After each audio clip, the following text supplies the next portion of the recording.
Look out! Look out! Look out! Take care. You are being watched. We repeat, take care, for you are now alone with a killer. We warn you, don't let him see the fear in your eyes. For this is what he seeks, and this is why he kills. I am from beyond. Listen, and all you desire will be yours. Welcome to Spider-Dan and the Secret Balls. Prepare for Prattle.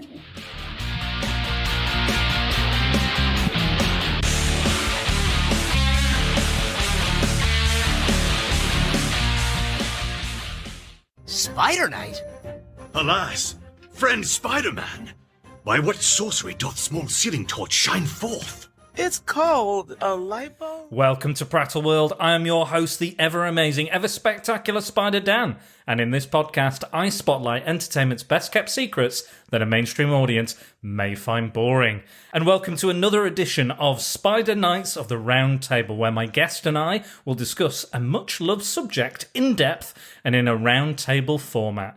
And have we got a penetrative, slashy, blood-filled, guts and gore massacre of a podcast for you, because today we are looking at slasher films. I think I might call this podcast The First Cut is the Deepest. So I have my... Well, he's basically my co-host at this point, isn't he? Basically, pretty much. I might as well. Still my podcast, still my thing. It is your You can't take it from me. I'm not going to It's take mine. it from It's my you. baby. Is it cold in here? Maybe a little. Just Maybe. checking. Yeah, I'm sweating. Maybe not. We can't regulate the heat in here, so we're not quite sure. I've got the door open. I've got the radiators on. I've got the radiator on. The door open. Who knows? But we are here to talk slasher movies, and me and Dennis. You know, we've talked about it before. We like our slashers. We do. We do like our slashers. We did our top 5 Friday the 13th movies, which I really enjoyed. Last Valentine's, very romantic. Released on my birthday, though, on Friday the 13th, Yes. which was our lockdown anniversary. So my birthday is the lockdown anniversary. How fun is that? That's all what anybody's ever going to think about now on my birthday. It's like being born on, September 11th or something. It's just going to be, you're just going to have something relating to your birth date. My dad's birthday is September 11th. Is it? Yeah. Ooh. He has very, very loose pickings on the TV on his birthday. Yeah, I can imagine. Person who fell, 2 towers. Person who fell, 2 towers. Yeah. Emergency calls. Remembrance. Yeah. Ground Zero. Yeah. Anyway, we're going off on a tangent already. We've not been drinking, if it sounds like we have. Water. We're on water. We've been very sensible this lockdown. We're going to talk about slasher movies. So I've basically handpicked 5 movies that I believe, in my research, could be the first ever slasher movie, or all the tropes would be contained in what I would call the first slasher movie. You can go earlier. You can go all the way to like 1945, where serial killers were shot via a point of view shot with the camera. You can go that far. There's films in the 60s as well, like Black Lace and Blood, or Blood and Black Lace by Mario Bava. But we are going to talk about another Mario Bava film, but we're going to get to it. But before we start, I'm just going to list some of the slasher tropes that are within the genre. Can you think of any off the top of your head before I list them? Pointy implements. Blunt instruments. Pointy. Knives. Sticky ones. Sticky implements. Sticky, pointy, stabby ones. Yeah. Obviously, that's not one on my list, but that is. There's quite a few, obviously, that are within the genre. But It's not a good start, this, Dan. right, okay. Well, pointy things, slashy things, Okay. we know. Right, so I'll list the ones I've Yeah, got then. you put yours on. Okay, so a masked or mysterious killer that is often superhumanly fast and strong. Okay. POV shots, point of view shots from the killer's perspective. The final girl or guy, usually within a group of unlikable, fun-loving, horny teenagers. Number 3, often features a remote location, such as a lake or woods. The killer spying on or stalking his victims. We also often get killer's backstory and an explanation of their need to kill or their need for revenge in some cases. Often that the police All responsible adults are totally useless. Completely Useless. Creepy phone calls, often, or heavy breathing on the phone calls. Mechanical and electrical items failing when they are most needed, such as telephones, Yes. Or cars not starting. And I've also included in the 10 a twist ending. Okay. Or an unexpected ending. So obviously there's a lot more tropes within the slasher genre, and I'm sure we'll touch on them. But those are the main ones we're going to be looking at. So I'm going to list the top 5 films. They're not a top 5, but you know what I mean. That's a different kind of podcast altogether that we do.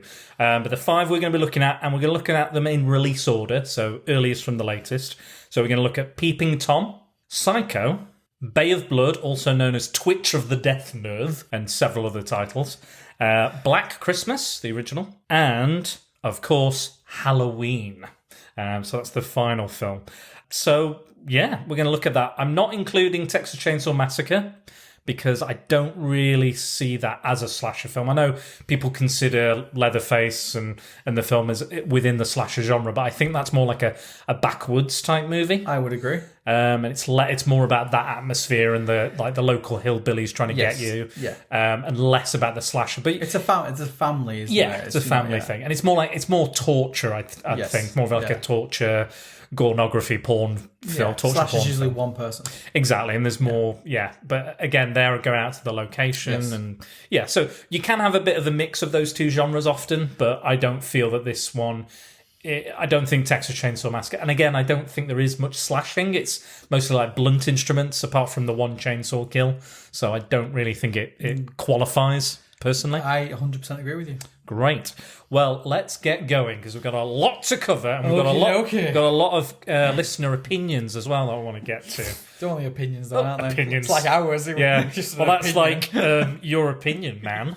Opinions are like everyone's got one. And again, so we're not going to outrightly say we're not going to make a decision to say this is definitely the slasher. This is the one that did the slasher movies, because they're all quite close together. They're all quite similar, and you could put it in any of them could become the one. So yeah, I think it's more of a discussion. Everyone's going to have their own opinion. Yes. I'm going to have an opinion. You're going to have an opinion. But there's no definitive thing. We're not going to decide definitively, because again, they're all in the milieu. Yes. Yeah, the creative milieu. And the things that we like will make them a slasher movie. Other people may see them in other films. Yeah. So that's and there might be tropes. There might be tropes that we like that other people necessarily don't like, or would not be considered a slasher trope. So let's get going. So first of all, let's talk about the only English slasher film in this. Peeping Tom. With a German lead. Yeah. I love that as well. Like, he's great. Is it Carl Böhm? Yeah. Carl Böhm? Böhm. And he has this really strong German accent, even though he's playing a very English guy, and the history is English, the name is English. But I don't know, I kind of quite like the German accent. It adds something to it, and his performance is very interesting. But go on, Dennis, I've talked enough already. You talk a little bit about Peeping Tom. I like Peeping Tom. Mm-hmm. I like the way it's shot. I like the colours. I like the point of view shots. I think it is way in front of anything else at that time. I think it was very controversial, which is a bonus, because we do like controversial stuff here. We love a bit of controversy. Yeah. It's got. You almost feel sorry for the main character in it. There's sympathy, which you don't tend to get with slasher movies. No, I think sometimes they're very much like the unknown monster or the unkillable devil. And you can see why, like the director of the Joker, is it Todd Phillips? Todd Phillips, yeah. He mentions this movie as kind of like a bit of a nod to the Joker, because it is. You're basically seeing a guy fall into, being crazy. Yeah. He's a little bit unhinged to start off with. Yeah. But as the film goes on, there were people that come into his life that make him question what he's doing as well. Which challenge him. Yeah, which is not, again, a traditional kind of slasher. You don't get someone sat down with Jason going, now listen here.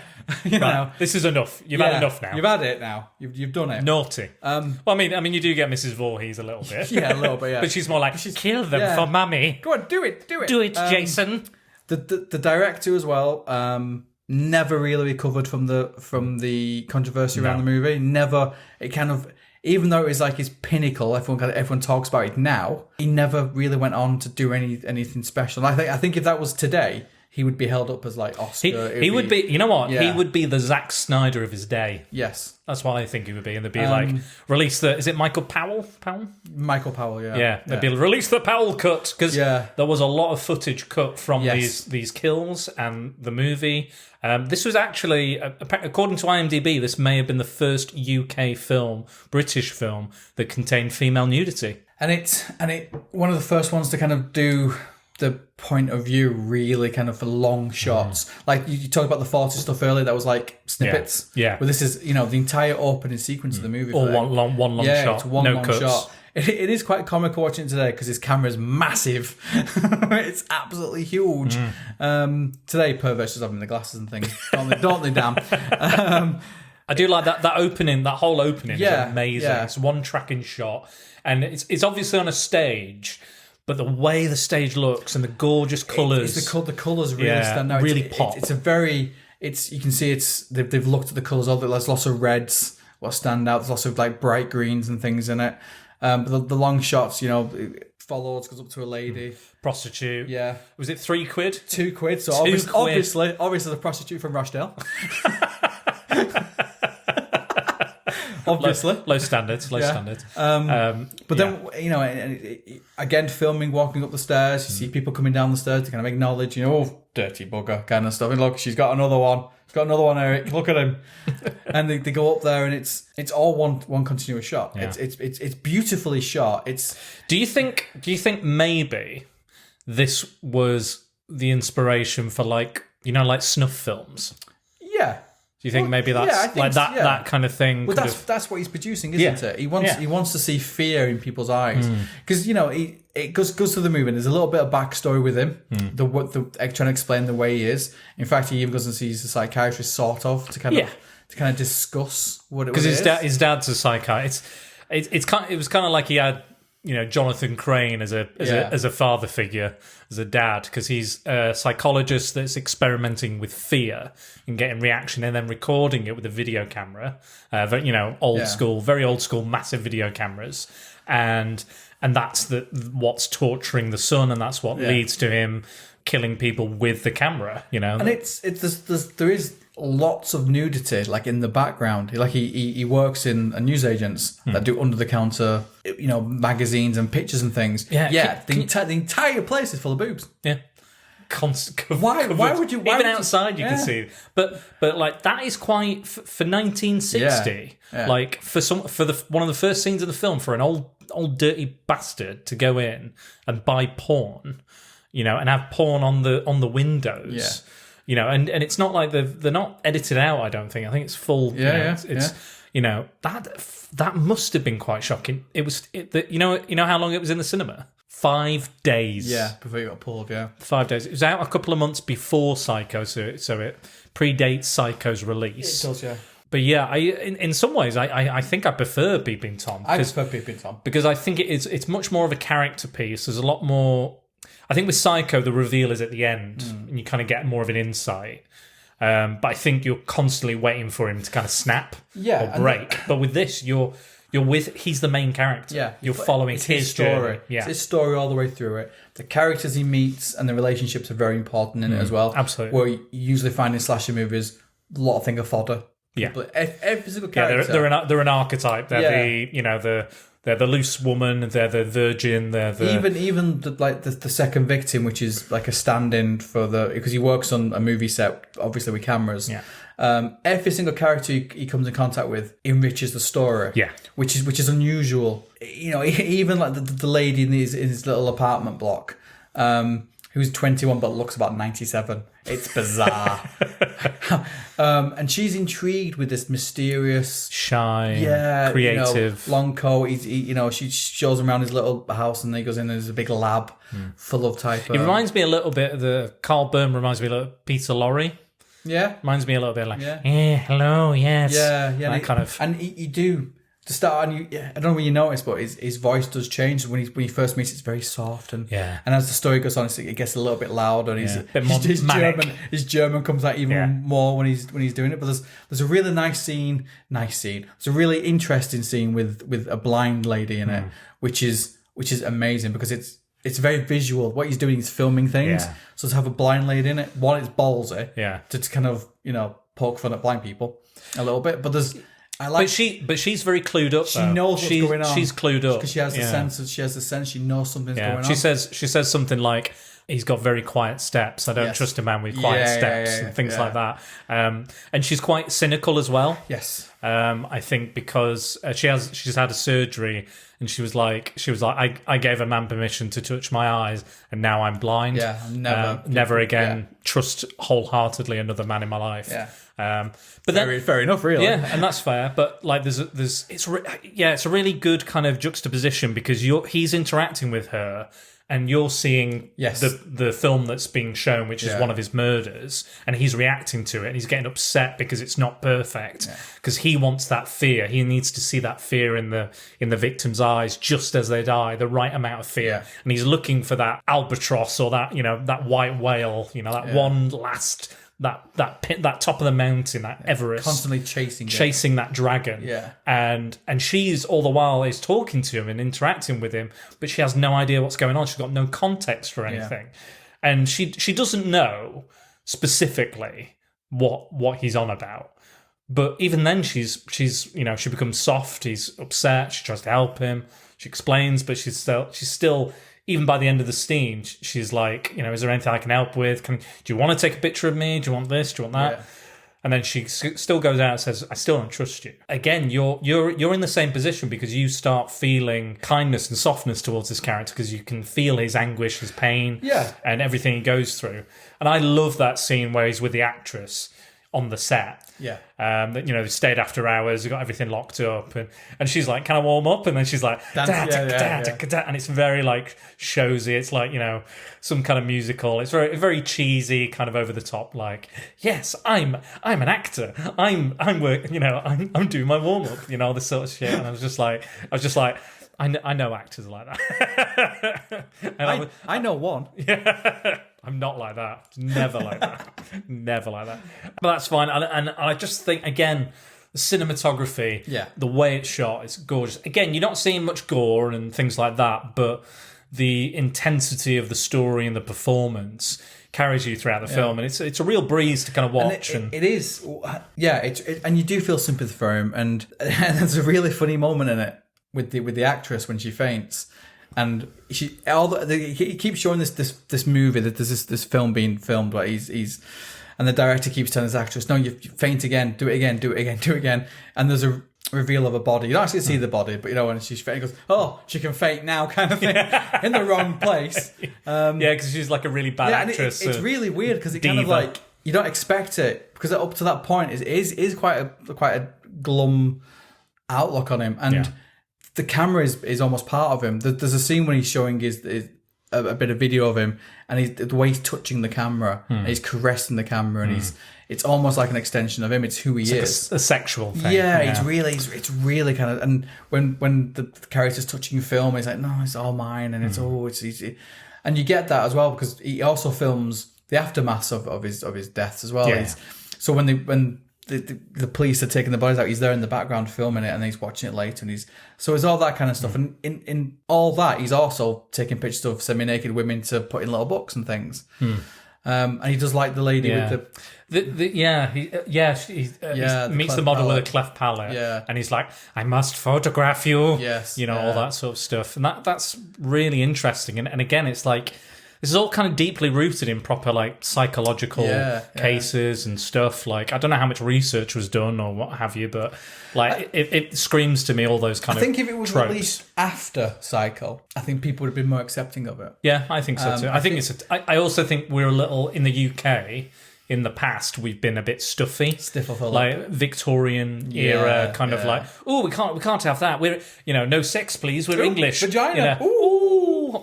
That sort of thing. And I think maybe if it was released in the States first, I think you would have, maybe people would have gone, oh, it's big in the States, it's big in America, maybe we should watch it. Yeah. You know, and then maybe we would have been proud of it, but obviously we were like, you know, video nasty of its era. And we're proud of it now. Exactly. So it's an excellent it's just film. unfortunate that pretty much no one's around to kind of see the kind of acclaim it gets now with massive Hollywood directors and writers saying, this is Martin Scorsese favorite movie, isn't it? Favorite movie, one of the favorite movies. If not his favorite. It is movie. beautiful, and the colors are just amazing. It's Really almost pops. like watching, you know, like Wizard of Oz, when it goes from black and white into color, and the colors are vibrant. It's almost like watching that, and the sets are amazing as well. And I think it fulfills the majority of those tropes that we listed. Yes, I think so. You know, the peeping Tom aspect. You know, the POV.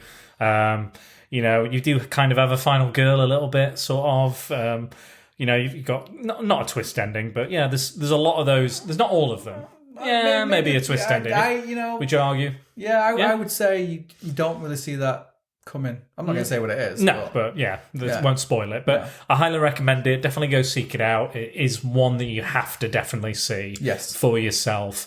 Again, we've not talked about it too much, but we've got a lot to talk about within this. But yeah, definitely go seek that one out. It is a great movie. Yeah, see if you can get it on DVD, Blu-ray, or whatever you need to do. You know, there's places you can go. Wink, wink, nudge, nudge, nudge. A little like the peeping Tom. Anyway, on to the next film. So next up is Psycho.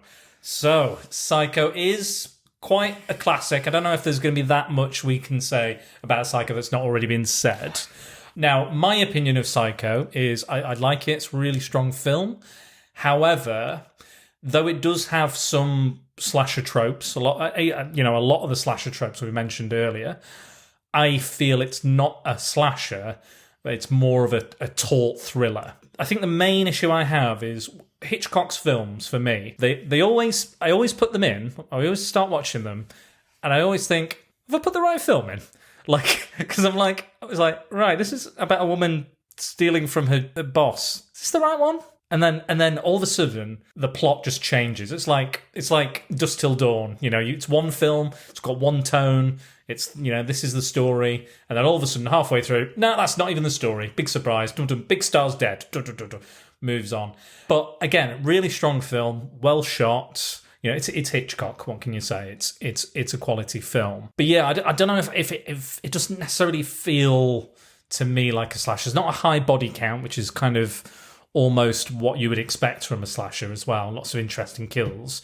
I mean, again, shot beautifully. Every killing section, you know, you got the famous shower scene, which I personally don't think is the best kill in there. No, probably not. What do you think about Psycho? I think it's a movie with 3, maybe 3.5 scenes, then kind of pinned together. I think it's shot beautifully. It's Hitchcock. Yeah. I think he builds the suspense quite well. I think the cast is amazing in it. I think everyone's really, really good in it. I just don't know whether... I prefer Peeping Tom. I think Peeping Tom is more of a complete movie for me. I think it flows better. I think it has better character build-up. I think you're right. I think the film is very compartmentalised. Yeah. It's like you've got the first bit, which is Marion Crane, Janet Leigh, and the shower. Yeah. Like, that's one. Yeah. And then you've got the rest of it. Yeah. Which is, it's still fine, it's still good, but I think after the going down the stairs bit and then the reveal, yes, there's not much else to it. Yeah, I think I'll be honest. I think it has some really, really nice lines. I think, you know, talking about your mum's mothers are boys. Your mum. What about your mum? Well, your mum. Your mum. Your mum. No, your mum. My mum. My mum's my mum isn't, but he talks about mum being a boy's like best son's best friend. Best friend. Yeah. But I do like the fact that the darkest kind of line is actually spoken by Janet Leigh about the darkness in all of us kind of stuff. But I always get this. The thing with Hitchcock for me is it's very stylized. It's a bit sometimes like Tarantino for me. You think it's a style over substance type thing? Yeah, I think it's all the memorable scenes. So you can go into Psycho and tell all memorable for scenes. Tell me about the movie. Yeah, exactly. And I think, well, it's someone's storm shower. There's a shower scene. Yeah, black and white. Eat, very famous. Yeah, because it's like the whole premise of the film is about the money. Yes, like the money has been stolen. $40,000 have been stolen. need to get it back, need to find it. And that's the whole, all the characters are moving in that direction. Apart from Bates. Yeah.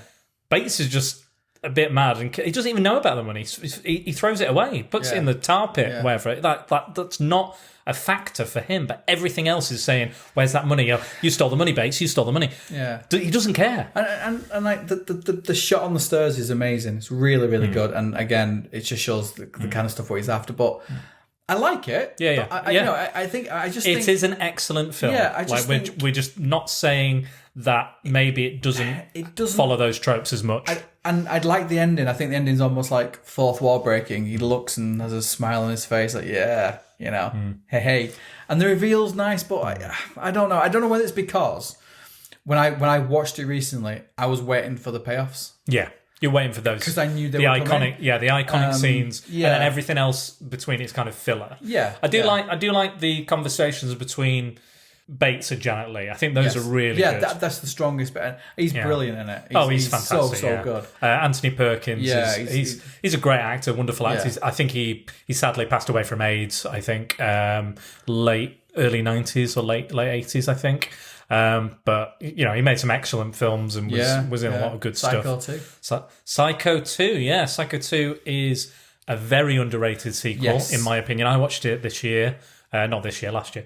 But it's a great film. Again, it's one of these sequels where if you directly compare it to the previous film, it's not going to measure up. But if you watch it as kind of its own thing, you can enjoy that. I mean, there are links. There's characters and actors that come back. It is more of a slasher for me than the first one. The first one to me is very much like Silence of the Lambs. It's not a horror movie. It's a thriller.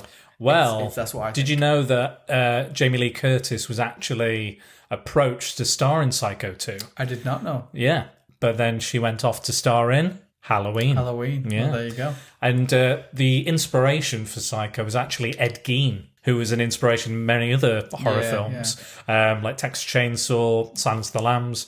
With Psycho, Hitchcock thought it would be scarier if it was the boy next door as opposed to the weirdo on the edge of town. He thought he plays it really well. Yeah. I also kind of like the summing up.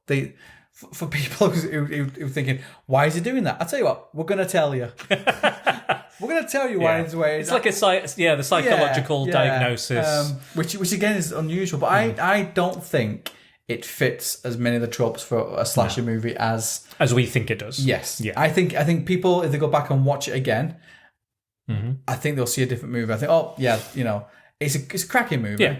I enjoy Peeping Tom, and I think if Peeping Tom had come out after that, I think we would be talking about Peeping Tom being up there. Yeah, I agree. As one of the big movies. Unfortunately, it didn't. It got pulled after 5 days, and then we were left with Psycho. Psycho's a really good movie, but it's Hitchcock. Do you want to know how Walt Disney described Psycho? Go on. He called it disgusting. Called it because Hitchcock. From Walt Disney. Walt Disney called it disgusting. Really? Bit hypocritical there, Walt, maybe. Just slightly, isn't it? What Hitchcock was wanting to film in Disney, or they needed to film in Disney or nearby or in one of the studios, something like that. And he said, no, because he made that disgusting little film, Psycho. So he said, never again. Do you also know that Janet Leigh, after seeing the film, never took a shower again? She bathed. God. Stinks. Hang on. What's that? Janet's in the room. Janet's here again. Comes. Janet's. Oh, Janet! What happened? It is weird to me now looking at how much iconic images are brought out of that movie, and it's not. You talk about you pick a book up with a slasher movie, you're gonna have Bates Motel. Yeah, you're gonna have the shower scene. It's not a slasher movie, in my opinion. It's not a slasher movie. But yeah, there's key scenes, like you said, that are like the holding of the knife. Yes. The perceived penetration of the knife. The big knife as well. Yeah, it's a bit. Yeah, I would say chunky. I said about the pointy things. Yes. That knife appears in quite a lot because it's a kitchen knife. It's a standard. Yeah. In every home. But no one had ever seen it used in such a way on screen before. No.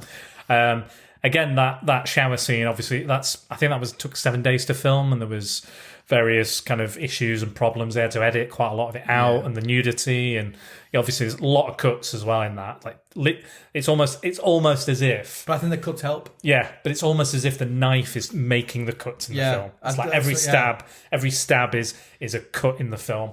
It's almost like a flick of light, and I think the cuts helped it. I think if it was like the shot originally, I think it'd be more horrific. Yeah, I think the cuts help the movie. It makes and it goes with the music better. Exactly. It links up as well. But that was like the impression of a dog. No, that's not right. You sound like a mouse. I'm gonna have a drink. Carry on as you were. Well, Hitchcock obviously had a lot of problems with the editors. He decided to shoot in black and white because he felt he wouldn't be able to make the film because of the amount of blood, first of all.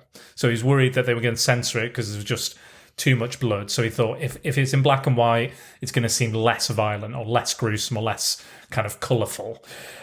He also wanted to kind of show up B-movies, like shit B-movies, because they were always filmed in black and white, like, all the Corman stuff, or, Attack of the Killer Crabs or Tarantula, all that sort of shit. So he was like, what if I made like a really good, expensive B-movie? So he's done that. And he also wanted to make it cheap. He wanted to have it fast and quick and easy. Obviously the editors went mad on him. Were like, right, you've got to cut that. I can see nipple in a little bit of a nipple in 2 of the frames. And he didn't edit it out. He just sent it back and they accepted it. Pure Hitchcock. One of my favourite things, which is probably the most ludicrous thing that I read, was that one of the things the censors had a problem with was, I'll read this to you, I'll quote it.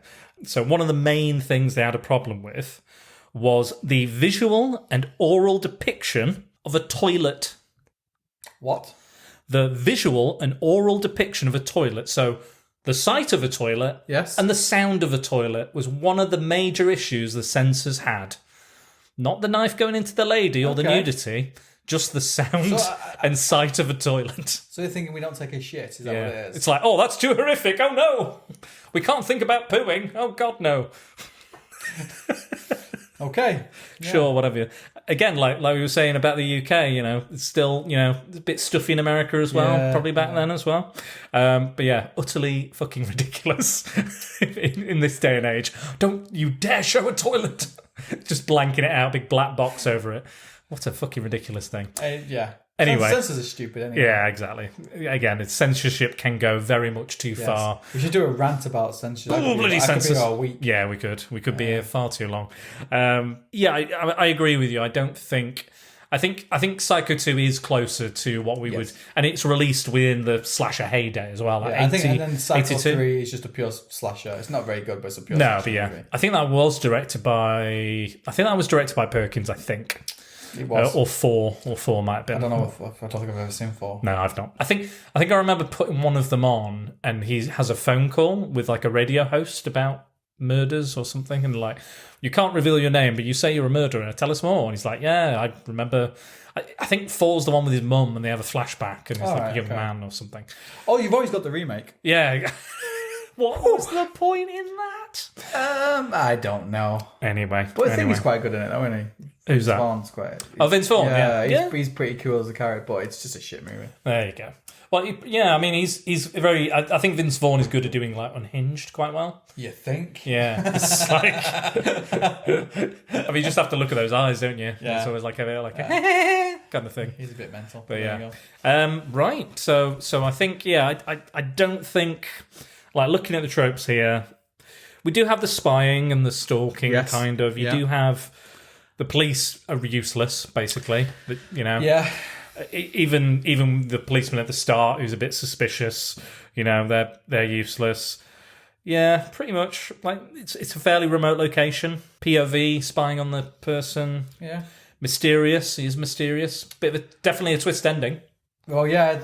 Yeah, mysterious. We don't know who it was. Now you're reading them out. I'm questioning. But it's not. No, it's not. It's not. I think tonally, it's not. Like, I think tonally, it's still a thriller for me. I think not horror. The building blocks of both Peeping Tom and Psycho, you can see later on. We'll probably discuss them, but you can see the start of the inkling of an idea. Yeah, exactly. It's not fully formed No, yet. and I think a lot to do with that is to do with censorship. It's to do with the storytelling of the directors and things. The technology available. Yeah. The I think writing. the ideas were there. Yeah, it's just whether they're going to be allowed to do it and to push that as far as they can push it. Yeah. I would say Peeping Tom's more of a slasher, more of that kind of just. Yeah, much more. I agree. I agree. think Psycho. It is a thriller. It's one of those, it's a half and half movie. Yeah, you kind of on the edge of your seat, with the money and all that kind of stuff, and then it forms the relationship between them two is really cool. But it's just to me, it doesn't ring my bell. No, still good. Yeah, still an excellent film, a classic. But with this discussion, we are talking slasher tropes. Yes, if we feel it is a slasher, I don't think, in our opinion, that's the case. Anyway, moving on now. What are you laughing at? What's the next? What's the next one? What's the next one? You don't know?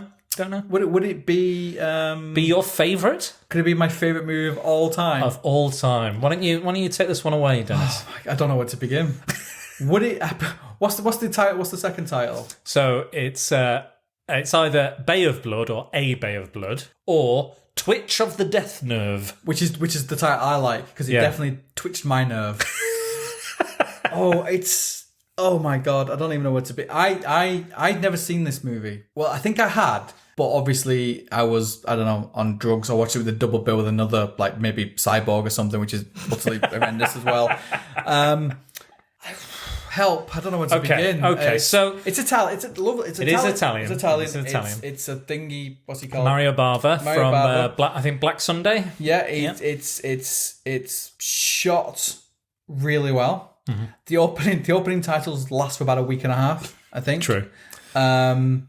It's crazy. I watched it and I rang Dan up and Dan said, "What do you think?" So I have no idea what happened. I literally have no idea who the characters were. There were people showing up and then disappearing, but there are glimpses of absolute genius in it, and there are, which I'll talk about in a second, and there are scenes in it where you think, oh, there's a movie here. I just can't figure out where. You definitely can. And the soundtrack is completely bonkers, but amazing as well. Yeah, I think the thing with, so this is what you would describe as a giallo movie. Yes, which is in Italy they used to produce these small kind of paperbacks with yellow paper. Giallo means yellow, and that's why. And they always had like killers and stalkers killing women. One by one, serial killing women, maybe sexual crime or sexual edge to it, and they started making those into movies, and that's why they called them the giallo movies.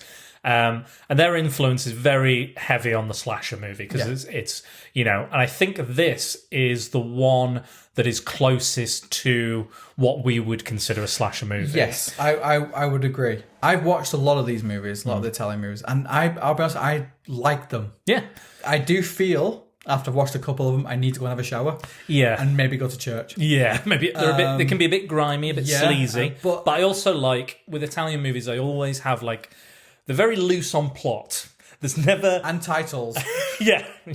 Obviously, they're trying to sell these films. Yeah. Like in Italy, I think there's looser copyright laws, so they will literally call things Terminator 2 when it's not actually Terminator 2, and won't even have a robot in it. They'll just call it Terminator 2 and just hope for the best. Yes.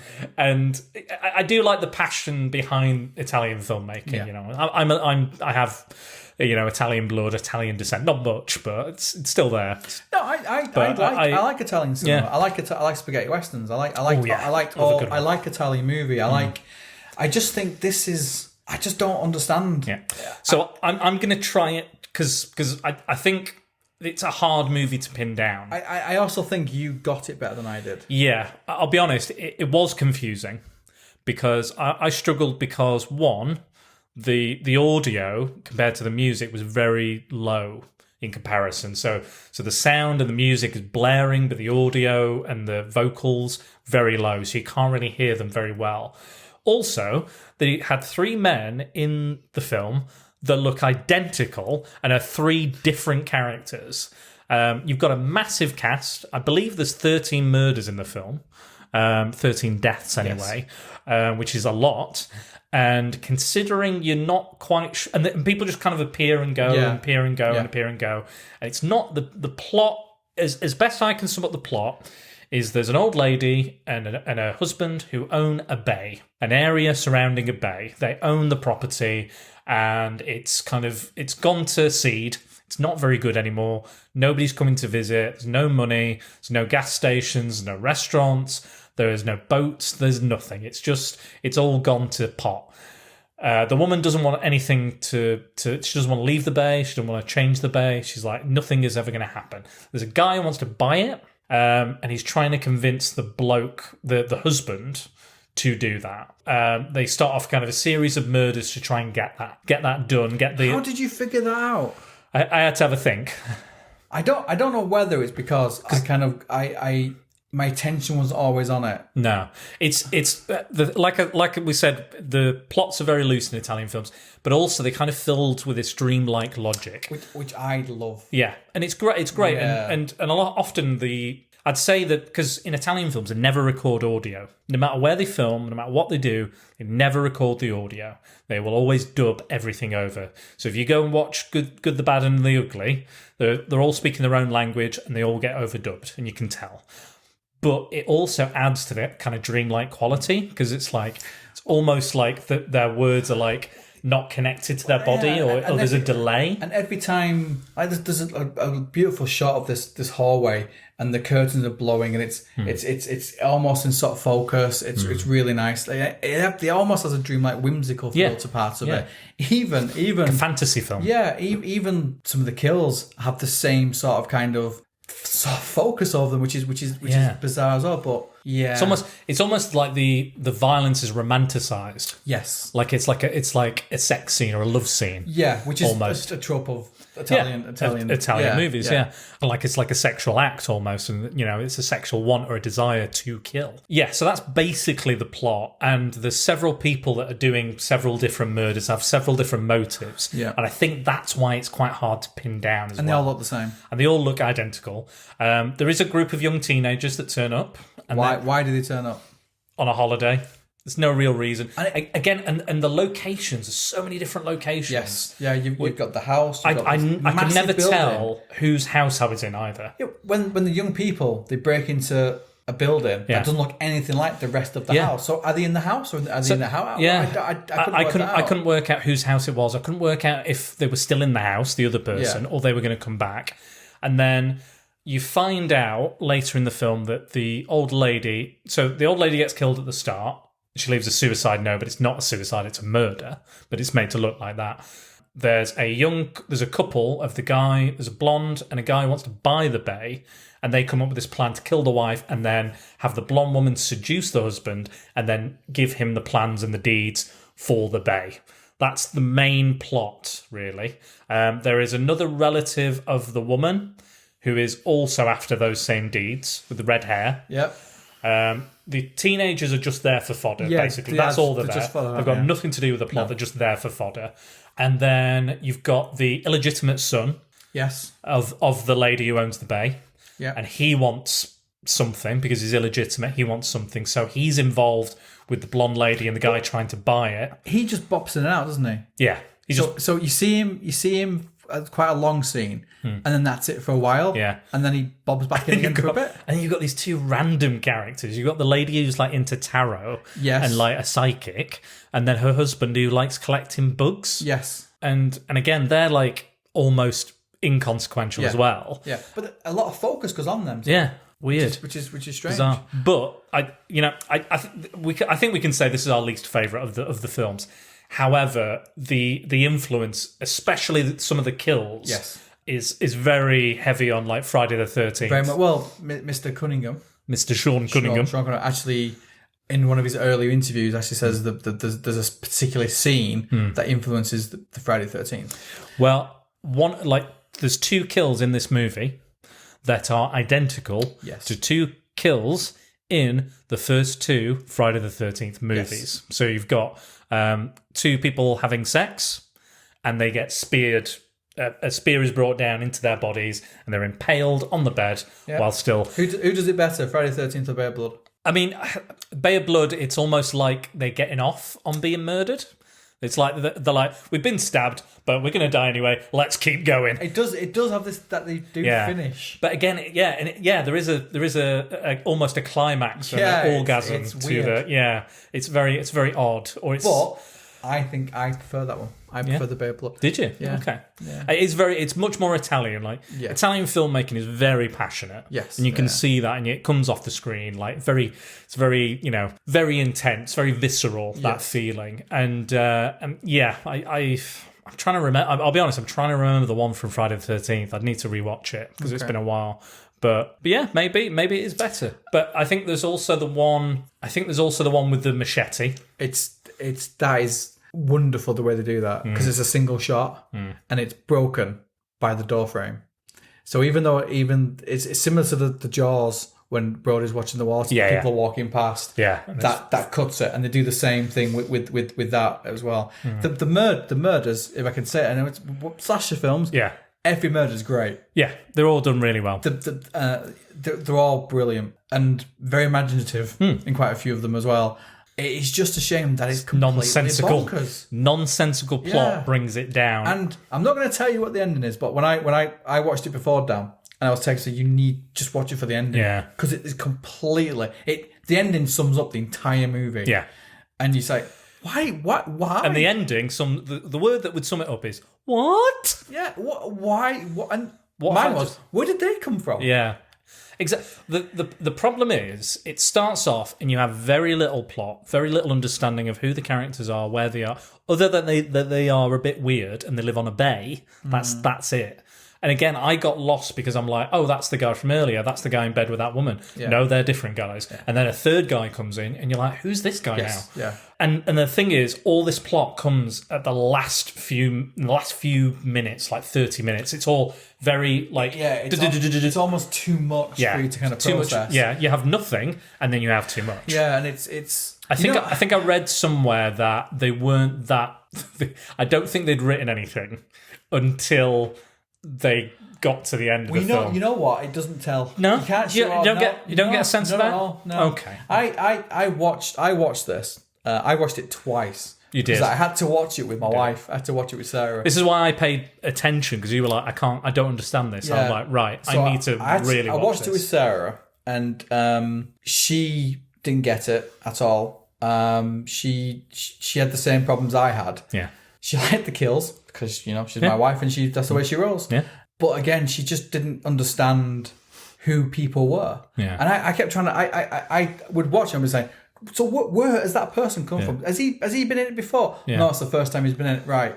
And they'd be like, Sarah would say, he's back again. Yeah. But is that the same person? It's not. No, it's a different guy. He's similar haircut, white guy. Yeah, it's a different guy. And she'd be like, so why? So. There is a movie that they should do almost like a showreel of the murders. Yeah. With just description under it because the murders are great. Yeah. Even the first one. The imagination going into it is great. Again, it's just that story and that connective tissue that's there is not quite what it needs to be. I think the first one for me is shocking. The hanging. Yeah. I was shocked with it. Jesus, this is very full on. Yeah. And then you get a kill straight after it as well. So I didn't hate it. We've seen worse films. I know we did last summer. I know we did last summer. Urban Legends. I hate Urban Legends. The remake of Black Christmas, which I absolutely hate it. Yeah. I didn't hate it because I like Italian movie. And I take what was on the screen. There was some take it with a pinch of salt. There was some absolute stellar moments. That the machete in the head is absolutely filmed so well, and the little chase sequence in it as well. Yeah, but the girl in and so it's just a shame that it's kind of packaged the way it is, but. I do like Italian movies. I like Demon. I like New York Ripper and all that kind of stuff. And I think it is very influential. We can definitely say that. Yeah, hugely influential. It's a bay. Where was Friday the 13th set? Let me think. There's a big jetty around a body of water. Yes. There's a big jetty with like smoke off with somebody swimming in nakedness. And did they have a similar relationship like Norman Bates and his mum? Oh wait, they switched it round, didn't they? And did they run after her when she's running away? Was the guy chasing her? Was he running? So there are. I think this is. You can clearly see if you can manage to watch the whole thing, you will see. You'll go, that. And this is. You're just ticking off the list, aren't you? Yeah. This is for me compared to the other two. This is a slasher. Yeah. This is a slasher movie. The one. Yeah. This is bang on a slasher movie. This is not a giallo. This is evolved into what we would consider a slasher. And I think you're right. I think there are very similar movies like Deep Red that have a better, more consistent plot, are a bit stronger. Probably shot about the same way, like similar looks and things. Like comparing it to the other films on this list, it's at the bottom for me. See, you've got a feel for my wife basically, because within the space of 3 days, she'd watched New York Ripper, Bay of Blood, right, Peeping Tom, Black Christmas. I feel very good for your wife. She's been treated. You know what? Apart from Bay of Blood, she liked them all. Yeah. And I thought she wouldn't like New York Ripper. To be fair, even Bay of Blood, I think it sounded like, when I spoke to her, it sounded like she enjoyed it in a kind of like, what the fuck kind of way. She described it because she doesn't like Doctor Who. Mom, she likes old Doctor Who, doesn't like the new stuff. She describes it as they've got all the notes, they've tripped up, it's all on the phone, they've just put it together and said, that's what we're filming. I get it. That's the way I agree. That's the way I see it. But no, if you can, it's on streaming service, isn't it? It's on Amazon Prime, I think, at the moment. It's not on Shudder. It's on Prime. No, it was on Shudder or and it's Arrow. uncut as well. Yes. Which I don't think it really matters too much. No. But if you can, it's not a long movie. No. But by God, does it feel long? Yeah, it does. It drags a little bit. 84 minutes. But yeah, Jesus Christ. Just like lots of shots of the bay. It's I can see it. I watched it in the evening. I watched it on my own and thought, the night when I woke up with that, I ain't got a clue. So I've got to watch it again with somebody to bounce it off. Still no closer, but watch it. I love that you and your wife are just like, most of the time people are like, shut up, I'm watching the movie, stop asking questions. But you're like, you were just both asking questions all the way through. I don't know who that is. You know who that is. No idea. What's going on? Why is the hair change colour? Because it's a different character. It's a different actress. Really?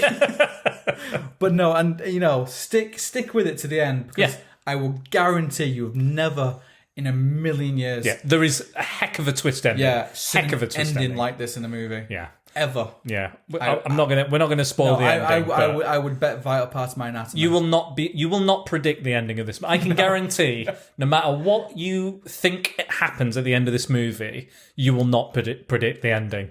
Not at all. And again, Friday the 13th has a twist ending, doesn't it? Does, yeah. There you go. But no, I this is my flash. This is for me on our list.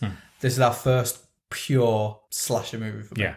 It definitely has that feel to it. Definitely, and that grimy, we're just talking about it. Can I go have a shower? I feel a bit dirty already. Ooh, a bit dirty, a bit grimy, a bit grimy. Yeah. Grimy. Yeah. But it's also, before we move on, I'm pretty sure I saw this when I was a teenager and quite liked it, and it kind of shows that I liked it probably just for the kills and had no interest in anything else. Now I'm a bit older and I kind of want a bit of substance. Yeah. Just a bit. It's like, fix this. I'd like a through line, please. Yeah. And it's becoming apparent that I'm showing Dan movies that I watched in my youth and thinking, what the fuck are you on? What are you doing? I don't get it. What was that? Legend of the Werewolf, the Hammer werewolf movie. You were 100% right on that, though. I couldn't watch it my second time. I put it on and just... Dennis watched the Hammer werewolf movie with... I think it's Legend of the Werewolf. Curse of the Werewolf. Sorry, Curse of the Werewolf. There's so many werewolf movies. Could have been exactly the same one. But yeah, and I watched it and he was like, I loved it. It was a childhood. Oliver Reed. I like the white wolf or the grey wolf design. I was like, yeah, it looks great. The posters look cool and stuff. The trailer looks all right. Yeah, let's give it a watch. Dull as dishwater. It's boring. Half of it is about like a Marquis de Sade type person. And it's like the first half an hour is just like, all the bad things that happen to women. Just that.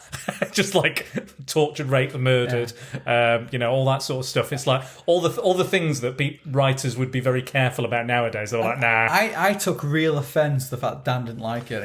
He said, Dennis, go and watch it again. So you know what? I'm going to watch it right now. The film is an hour and a half, and the you don't see the werewolf makeup until the last 10 minutes. Yeah. So it was a curse to watch it. Yeah, challenged me to watch it. So I was like, you watch it. Put it on. It's on Amazon Prime. I will not be beaten. I got about halfway and turned it off. I thought, this is shit. I don't think you even got halfway. No, I got up to when the guy who looks like a melting candle she stabs him in the bedroom. I don't think that's even 20 minutes in. Is it not? Yeah. I don't even think that's 20 minutes in. Yeah. And I had to phone up with my tail well and truly between my legs saying, on this occasion, Daniel, you're right. This occasion. On many occasions. This occasion, you're right. And then Cyborg. Yeah, Cyborg. Yeah, that as well. Yeah. That was not Still great. Dawn was good. Still Dawn. Yeah, Still Dawn. Patrick Swayze. Yeah, come on. Post-apocalyptic samurai. She's like the wind. She's like the wind. She breaks like the wind. Yeah. No, it was good. But I would, if you're looking for a film that is filtered, if this was filtered, some filtered coffee, this would be pure black coffee if you filtered it properly. Yeah. The kills, if you shortened, I think if it was like half an hour shorter, it would be fine. Yeah. I think just cut out a lot of the stuff at the start, and you'd it is. There's a lot of just pointless conversations, never really go anywhere. They're not got anything to do with the plot. The first proper conversation when after he's been spying on the people, Yeah. like the first conversation that has nothing to do with the film at all. Nothing. What are you doing? Looking. Why? Da-da-da. Then he disappears. I like bugs. Right. I'm killing a squid. What? Yeah, what? Watch it. There's quite a lot of these on Amazon at the moment. There's quite a lot of them on. Watch it, but then watch something. Yeah, because there are some really, really good. There's stuff. some great Italian films out there, and loads on Amazon Prime. Go in knowing what we know, and with a pinch of salt. But watch it for the kills. Watch it for that stuff. Watch it for that influence. Don't expect to have a coherent plot or know what the fuck is going on, because you won't.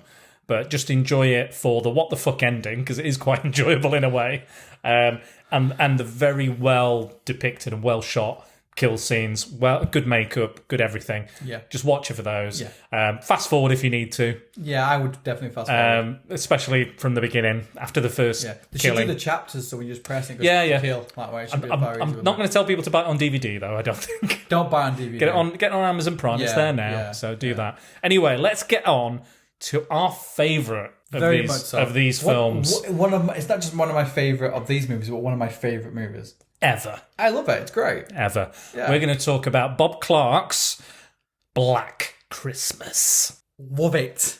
Love it. Love everything about it. There's nothing about this movie that I don't like.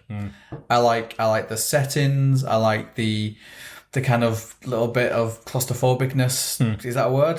Claustrophobic, yeah. Claustrophobic. Yeah. I like that. I like that. All the characters are good. Margot Kidder gets what, she does my head in pretty much everything she's in, but she's quite good in this. You get a bit of comedy, which is quite amusing as well. Like this is definitely the funniest of apparently Bob Clark got the script, thought it was a bit too dark, a bit too violent, so he pulled it back and added a lot more humour, and I think it really helps the film as well. Yeah, it's again, it's another one that I watched with my beloved, and she loved it as well. The house is amazing. The house looks it's a real sorority house, I think. Yeah, and it's the opening sequence is just a camera moving on the house. The last sequence is that camera coming away from the house, so it's bookend really well. The story is fluid. It runs you give a shit about the characters, which is rare in slasher movies as well. Well, like we were saying, that the characters are often just fodder. They're just like, I'm an archetype, I'm a stereotype, and then they're murdered. But these characters have real issues. You care. They're fully formed personalities. They're funny. They've got quirks. Again, there's a lot of humour. You've got dumb policemen. You've got stuffy father figures. Jump moments. Yeah, you've got proper jump moments. You've got some very distinct personalities from everybody in the film. And you care when what they're dealing with, and it kind of sums up because there's a little rant around a dinner table where Margaret Kidder's character comes up and says this thing, and you're watching thinking, yeah, I agree with what you just said. I was thinking the same thing, and that's unusual as well for these sort of movies, but it's just so good. And what's really good about it, when I watched it with Sarah, I said to her, you will recognise pretty much everybody in this movie, even the people in the background. And she did. And she went through, and you've got like John Saxon in it. and stuff. John Saxon. Height of his powers. Yeah.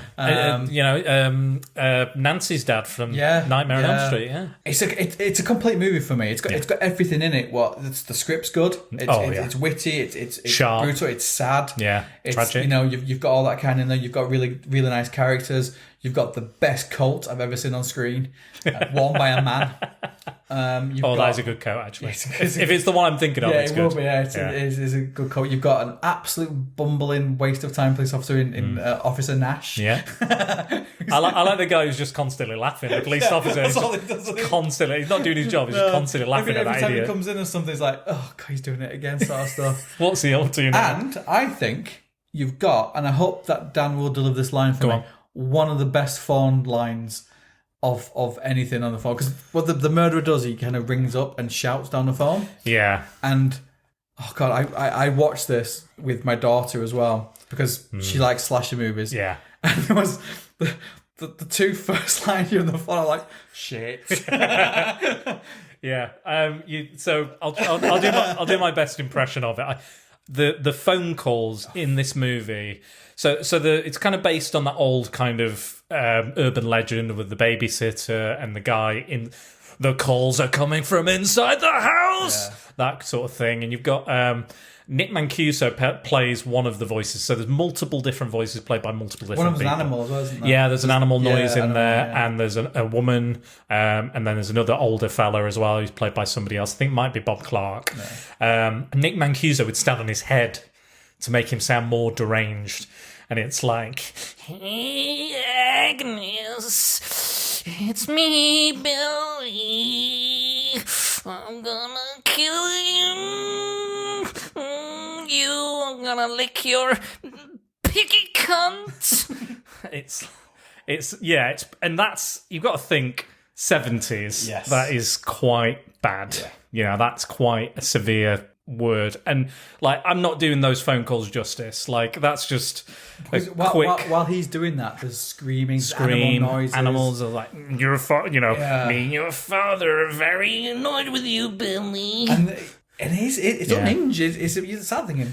Do you know actually that the Bob Clark would do the phone calls, but they were not anywhere near as bad on set as what they would be recorded in the studio, because he wanted the girl's reaction not to be too over the top and disgusted kind of thing. He wanted the audience's reaction to be reacting to those words and what he was saying, and it's horrific, but it's some of the best, well done, eerie, disturbing phone calls you've ever heard in your life. I watched the entire film, but for me the phone calls are just utterly fantastic. I also think it's got one of the best kind of red herring flips, which is twist ending, which is really the ending for me is balls brilliant. The ending for me is Did you know that Warner Brothers asked Bob Clark to change it, and he refused. They said, we want a more complete ending. We don't want this, this open ended. The ending is so good, and the fact is pretty much the opening shot, but in reverse. It's just great. I love it. I loved it, and apart from the word cunt, my daughter loved it as well. What can you do? Yeah, she's probably heard worse. Again, like we're talking about firsts. Yeah. IMDb says this may be the first like mainstream film that used the word cunt in a mainstream film. So that's it's quite a it's a landmark. What's kind of strange for me is the fact that you do care about the characters, but away from the murders, they're all going through stuff themselves. Yeah. Personally, they've all got kind of traumas proper and things issues going on with their lives, and not getting on with their boyfriends, or you've got all these kind of stuff, and I think that makes it a little bit more real. I think. Yeah. Because like Margot Kidder's got asthma. Yeah. She's a drunk and she's got asthma, and she smokes like a chimney. And she smokes as well, and then you've got other people that are more like slightly more maybe prudish or more reserved. A boyfriend wants to go a little bit further.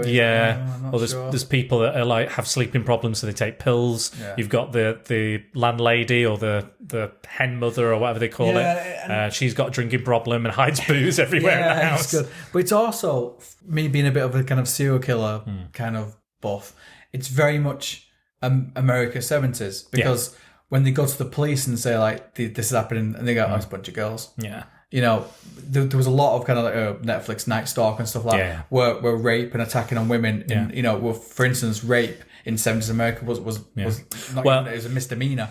Yeah, some of the what inspired the film, apart from that urban legend, which kind of inspired a lot of slasher films, like He Knows You're Alone or When a Stranger Calls. I need to see that one. It was inspired by the urban legend, but it was also inspired by a guy called Wayne Borden up in Canada, and he was known as the vampire rapist. So he would murder and rape, and it was partially based on that as well.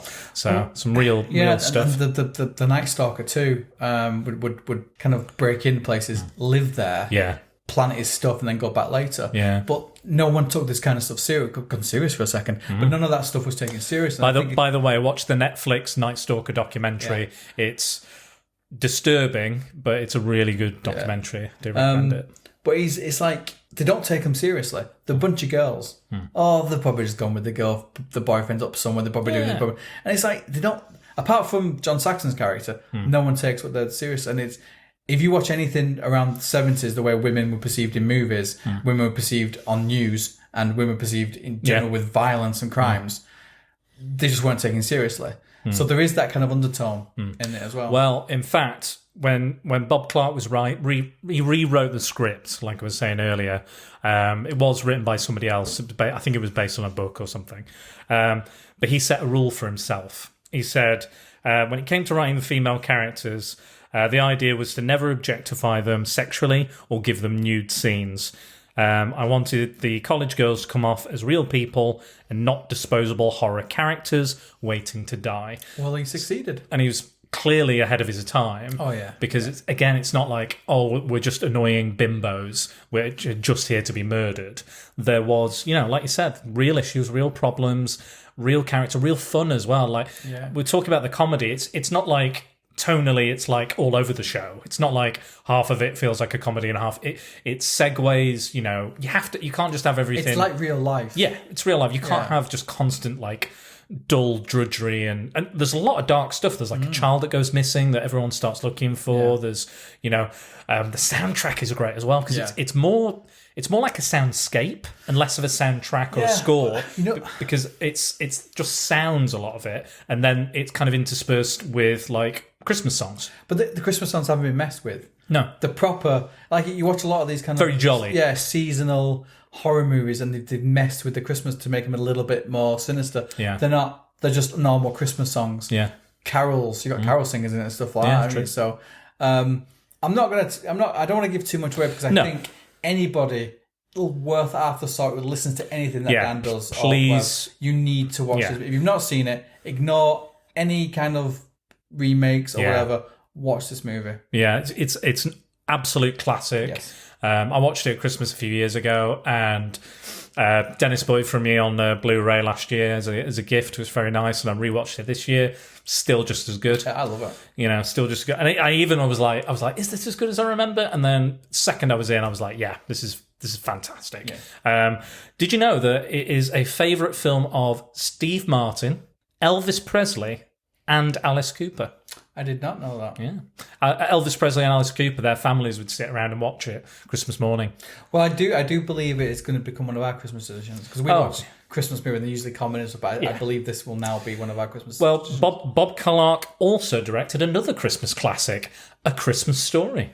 Well, hey. Yeah, very, very different. Quite a bit different. Just a little bit, yeah. But he was also famous for writing, directing the Porky's films, the sex comedy Porky's films. And I think what his writing tells me there about the women was that's probably why those films appeal to men and women because they're not overly sexualized or just nude scenes for nude Officer scenes. Nash is in Porky's. Is he? Yeah. I'd like to. He's the gym instructor. I need to watch Porky's. I think I saw the famous scene one night, late night, but I never saw anything else of it. I don't think. Who knows? Who knows why? Yeah, no. It's classic. It's complete. It's a complete. Like a lot. I think a lot of slasher movies kind of is just kill.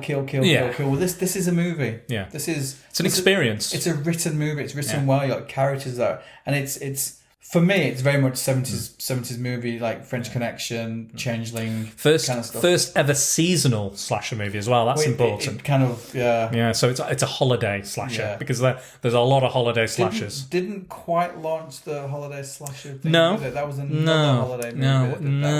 No, not really. You know what? Can we just go back to Bay of Blood because I go forgot on. there's a couple of things I wanted to say. Go on. Your friend and mine, Christopher Lee, Yes. went to see Bay of Blood, and he stormed out because he was put off by the extreme violence. Bless him. He was a sensitive soul. He was a sensitive soul. Was, yeah. He was in the war though. He was. He stabbed guys. He did. Yeah. When Christopher Lee, when he's on set in Lord of the Rings, they say he's going to he gets killed, doesn't get stabbed in the back. I think that's on the extended cut. And they're like, "Oh, we want you to make this noise," and he goes, "No. When a man gets stabbed in the back, it's like all the air's been rushed out of him." And they're like, "Oh, okay." And how would you know that, Christopher? Well, I've killed a man. Yes, I have done things. I really have been in the war. So fair enough. He's also been in a heavy metal band too. That is true. Rock on, Chris. God bless you and your soul. Also, Dark and battered. yeah, wherever you are, whichever.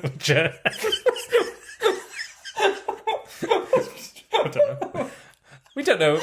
We don't know where he is. It could be anywhere. Do you think he's got an extra nipple where he is? He's definitely got a golden gun. Oh, definitely. He's definitely got a golden gun. It's fully loaded. It's fully loaded. He's got a powerful weapon. It's not firing blanks. No. Well, there's one more thing I wanted to say. Oh dear. Put yourself together, man. Right. Sorry. There's one more thing I want to say about Bay of Blood before we move on to the final film. Bay of Blood was actually prosecuted in the UK for being Video nasty. a video nasty, yeah, and I believe that. Yes, I can see banned, that. It was taken off the shelf. Yeah. It was burnt. Yeah. It was released Cut in the heavily 90s. cut. Yeah, they cut and then loads the out of it, uncut. and then the uncut stuff's come out. Yeah. But then when that always happens, you always go, "That's a bit tame." I remember watching Eraserhead and thinking, "What?" Yeah. And Driller Killer. Driller Killer would be a completely different movie these days. Yeah, 'Cause probably. You get drills, you can just, this big. Oh, Yeah. I don't know why I'm doing that. No one can see it. About an inch. That big. Hang on. I'm a Huge. man. I'm a man, so that's about. Yeah, that's about an inch, that's right? about an Yeah, inch, isn't it? that's it. It's about 20 inches. But yeah, no. Of all the films, I think on this list, I think Black Christmas. I'm sorry. I'm just thinking of Driller Christopher- Killer carrying around that big, that massive battery with him. I thought you were thinking about Christopher Lee in Hell.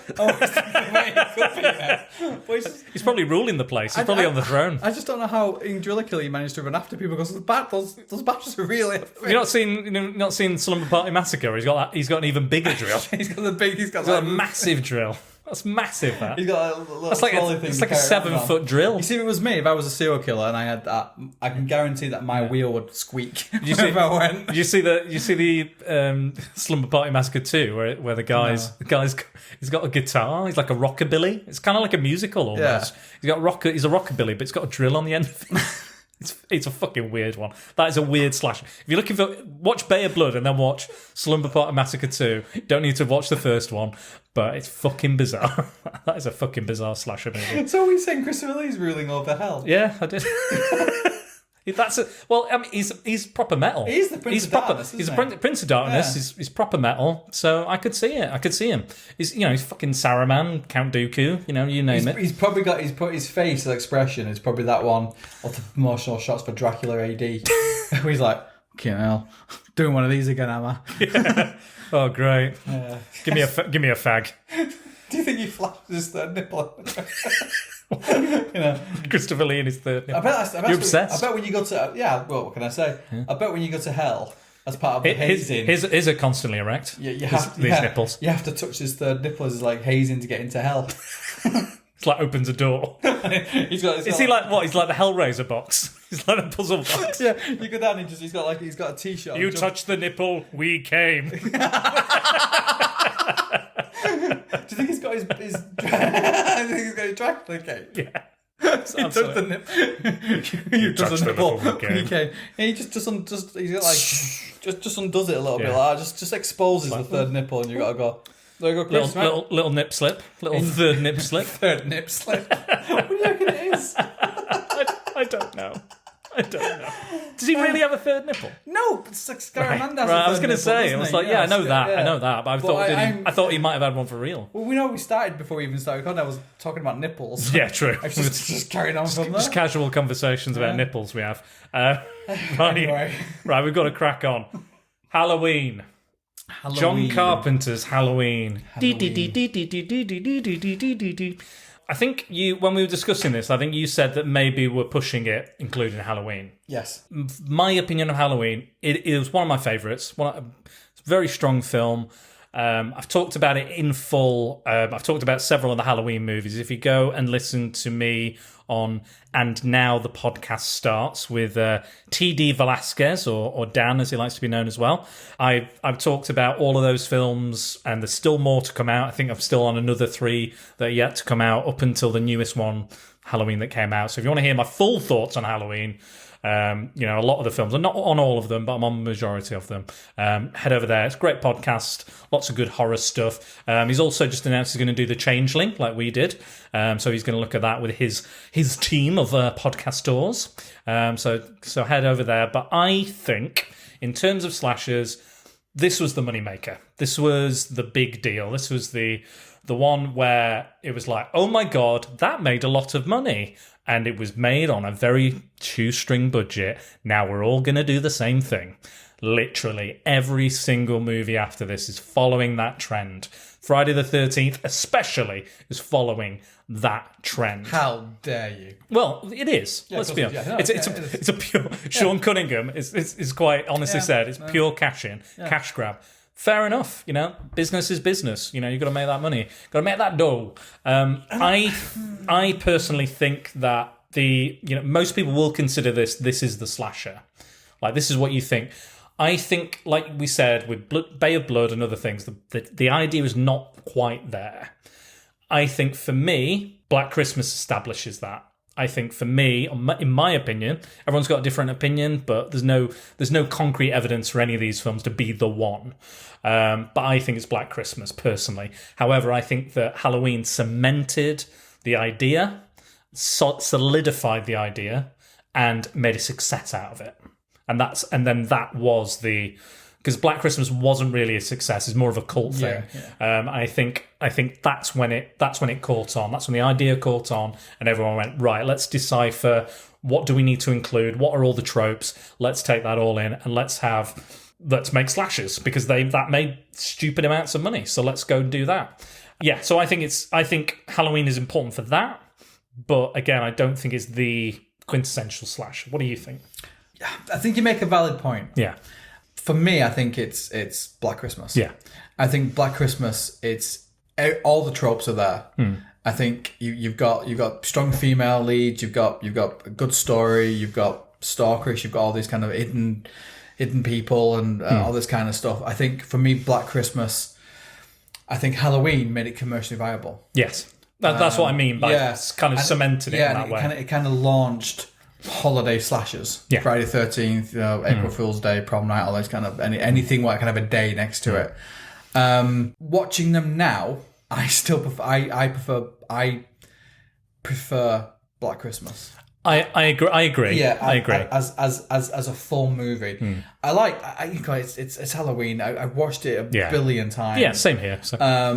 I think it's 100 times better than Friday the 13th. 13th movie. The Friday, like we discussed, it's not the first one is not the greatest. And I think the soundtrack is great. I think the fact that you see Myers in the daylight. Yeah, I think a lot of the kind of head tilting which you get with a lot of the killers, and I get what you said. I think it made it. It's almost like Saw made cheap kind of torture porn movies viable.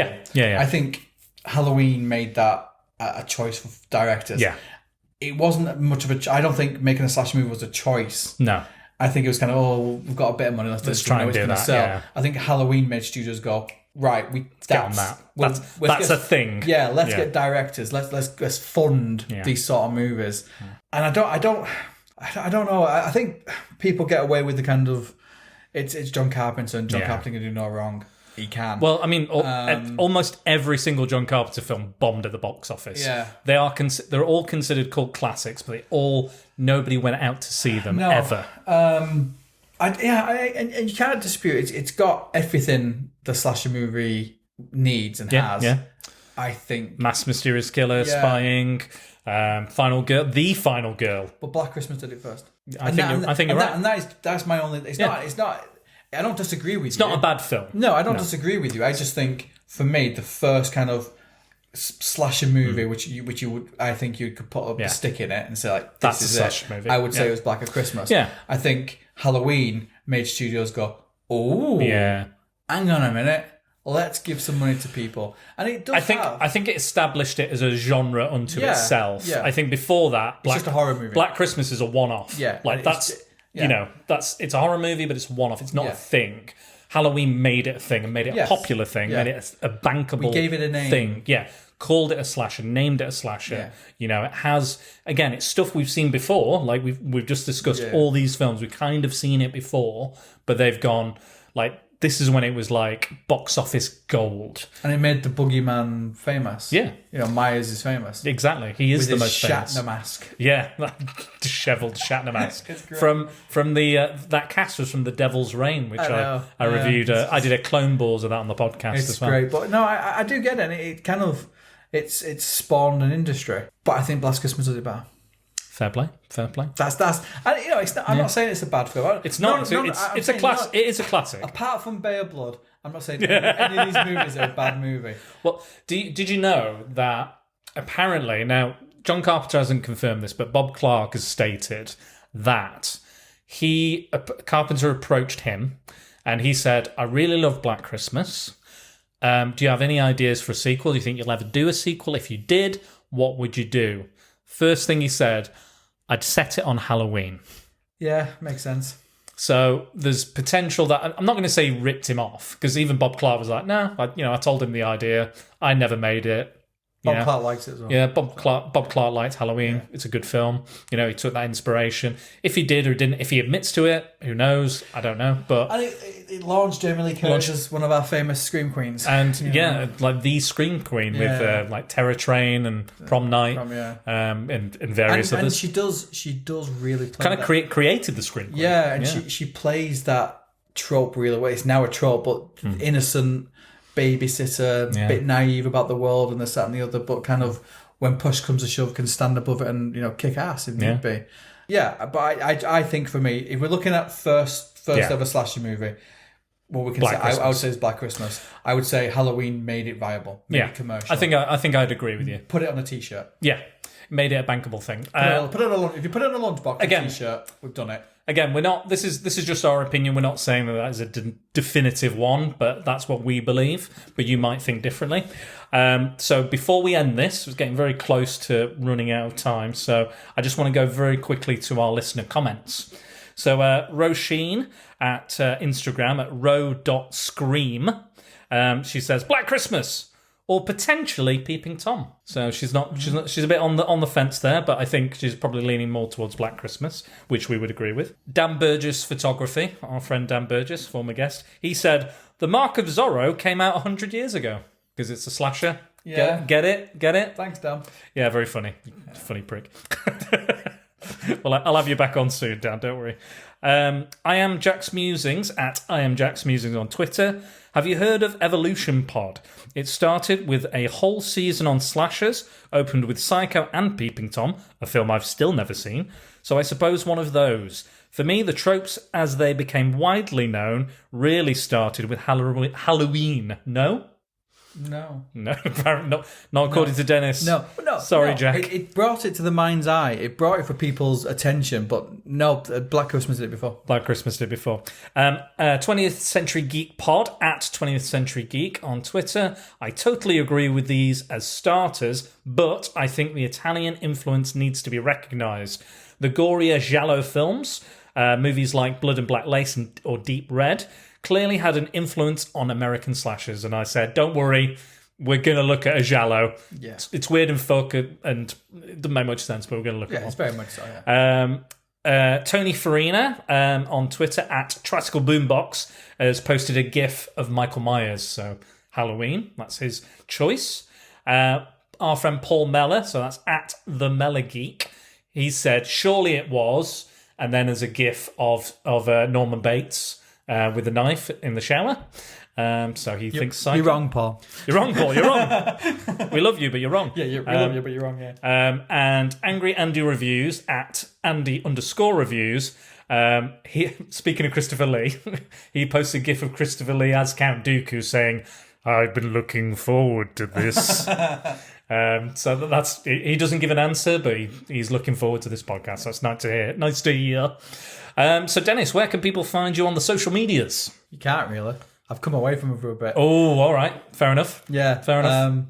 I'm not really doing a lot of stuff at the moment. Fine. That's fine. COVID has stopped me in my tracks. It's fair enough. There's a lot of negativity on the social medias at the moment, so that's fair enough. I've come away a little bit, and that's why I'm here, because I enjoy doing this. Yeah. And I don't have to put my name to it.